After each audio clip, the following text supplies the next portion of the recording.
तीन बहनों से इकलौता भाई छूटा, बाप के बुढ़ापे की लाठी टूटी।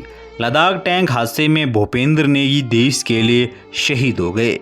लद्दाख में भारतीय सेना के टैंक अभ्यास के दौरान हादसा होने से सेना के 5 जवान शहीद हो गए। हादसे में जान गंवाने वालों में उत्तराखंड का जवान भी शामिल है।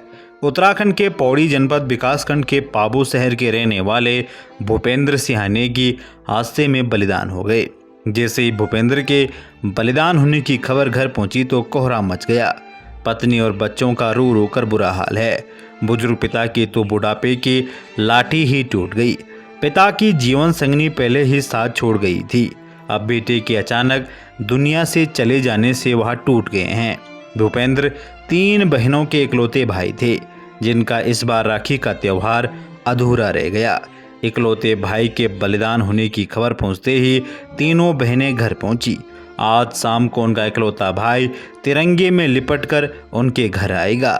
भूपेंद्र नेगी के दोस्त विवेक ने बताया कि भूपेंद्र अपने परिवार में इकलौते कमाने वाले थे। मां की पहले ही मौत हो चुकी है। बुजुर्ग पिता अपनी बहू और 3 पोता पोतियों के साथ राजधानी देहरादून में रहते हैं। भूपेंद्र की पत्नी एक स्कूल में टीचर है। 3 बहनें हैं जिनकी शादी हो चुकी है, लेकिन भूपेंद्र के अचानक चले जाने से परिवार टूट गया। बुजुर्ग पिता को टेंशन है कि अब उनका घर कैसा चलेगा।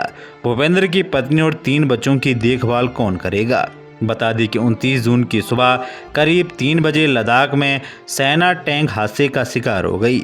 यह प्रैक्टिस के दौरान अचानक सोक्यो नदी का जलस्तर बढ़ गया। टैंक सैलाब में डूब गया। हादसा लद्दाख में हुआ है। बताया जा रहा है कि इस हादसे में भारतीय सेना के 5 जवान शहीद हो गए। इन्हीं जवानों में उत्तराखंड का एक लाल शहीद हो गया। बाकी दोस्तों, मैं भगवान से ही दुआ करता हूं कि वीर जवान की आत्मा को भगवान अपने श्री चरणों में स्थान दे और इस दुख की घड़ी में उनके परिजनों को दुख सहन करने की क्षमता दे। जब तक सूरज चांद रहेंगे तब तक वीर बलिदानी आपका नाम रहेगा। कि खुशनसीब होते हैं वो लोग जो वतन पे मिट जाते हैं, मरकर भी वो लोग अमर हो जाते हैं। करता हूँ तुम्हें सलाम ऐ वतन पर मिटने वालों, तुम्हारी हर सांस में बसता तिरंगे का मान है।